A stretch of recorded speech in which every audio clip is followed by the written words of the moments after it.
IMEI ဆိုတာဘာလဲဒီနေ့ခေတ်မှာ mobile phone ဟာလူတိုင်းအတွက်အရေးကြီးတဲ့နည်းပညာပစ္စည်းတစ်ခုဖြစ်လာပါတယ်ဖုန်းပြောသွားတဲ့အခါ data တွေအချက်အလက်တွေကိုယ်ရေးကိုယ်တာအချက်အလက်တွေပါဆုံးရှုံးနိုင်ပါတယ်ဒါကြောင့်ဖုန်းကိုကာကွယ်ဖို့အရေးကြီးဆုံးအချက်တစ်ခုက IMEI ဆိုတဲ့နံပါတ်ဖြစ်ပါတယ် IMEI ဆိုတာ International Mobile Equipment Identity ဆိုတဲ့အတူကောက်ဖြစ်ပြီး mobile phone တစ်လုံးချင်းစီကိုသတ်မှတ်ပေးထားတဲ့အထူးနံပါတ်တစ်ခုဖြစ်ပါတယ်ဖုန်းတိုင်းမှာ IMEI နံပါတ်မတူကြပါဘူး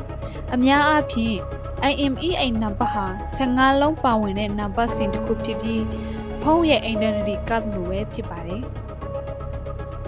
IMEI register လုပ်ဖို့စစ်ကော်မရှင်ကဘာလို့သတ်မှတ်လိုက်တာလဲမြန်မာနိုင်ငံမှာတော့ဖုန်းတွေကို IMEI register လုပ်ဖို့စစ်ကော်မရှင်ကလွန်ခဲ့တဲ့လကသတ်မှတ်လိုက်ပါတယ်စစ်ကော်မရှင်ဘက်ကတော့တရားမဝင်တင်သွင်းတဲ့ဖုန်းတွေကိုထိန်းချုပ်ဖို့နဲ့ network security အတွက်လိုအပ်တယ်လို့ပြောထားပါတယ်ဒါပေမဲ့လူအများစုကတော့ဒေါ်လာရဲ့အသိမ်းအဝိုင်းနဲ့လူငယ်တွေရဲ့ဖုန်းအသုံးပြုမှုတွေကိုစောင့်ကြည့်နိုင်ခြေရှိတယ်ဆိုပြီးစိုးရိမ်မှုတွေလည်းရှိနေပါတယ် CEIR စနစ်နဲ့ IMEI မှတ်ပုံတင်ခြင်းကြောင့်ဖုန်းသုံးစွဲသူများအတွက်ခြေရာခံထော်လှမ်းမှုများစိုးရိမ်မှုများမိုဘိုင်းဖုန်းသုံးစွဲသူတွေအနေနဲ့ IMEI ကုတ်နံပါတ်ကိုဗဟိုမိုဘိုင်းစတီစီမှတ်ပုံတင်စနစ် CEIR မှာ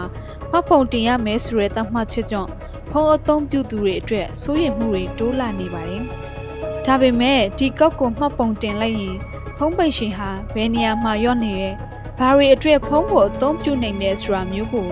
ဤပညာပိုင်းအရာစစ်ကော်မရှင်ဘက်ကလည်းသိနိုင်တာမို့ပုဂ္ဂိုလ်ရဲ့အချက်အလက်လုံခြုံမှုအပိုင်းကိုစိုးရိမ်ကြောင်းပြည်တွင်းကမိုဘိုင်းဖုန်းသုံးစွဲသူတွေကပြောကြပါတယ်။ဒီစနစ်ကြောင့်ဖုန်းအသုံးပြုသူတွေကခြေရာခံထော်လှမ်းနိုင်တာတွေဖြစ်လာနိုင်ပြီးဖုန်း operator တွေနဲ့ပူးပေါင်းပြီးဖုန်းတွေကိုပြစ်မှတ်ထားပိတ်ဆို့နိုင်တဲ့အခြေအနေတွေရှိလာနိုင်တယ်လို့လည်းပြောကြပါတယ်။ဒီပညာအရေးကျွမ်းကျင်သူတချို့ကတော့ဒီစနစ်ဟာတာမန်အခွန်ကောက်ခံမှုအတွက်သာမဟုတ်ပဲပြည်သူတွေကိုစောင့်ကြည့်ထော်လှမ်းနိုင်တဲ့ရန်တရားတစ်ခုအဖြစ်အသုံးပြုလာနိုင်တယ်လို့သတိပေးနေကြပါတယ်